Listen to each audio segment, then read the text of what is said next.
Boss, ito, pasok na naman tayo. Ano nga tayo rito? Ang daming turista rito. Oh, kita ko yung ano nila. Oh, daming tao doon, oh.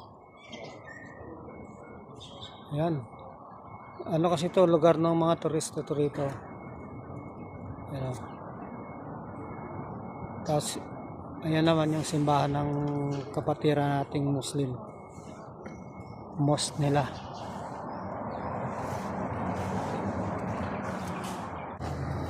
Tignan naman yung lugar yun nila. Ano yan, oh?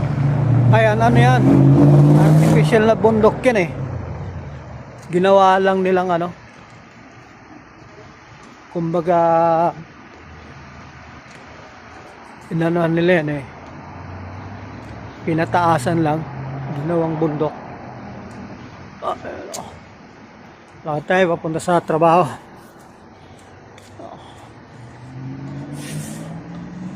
Mainit siya pero yung hangin malamig. Kasi napaglamig na rito.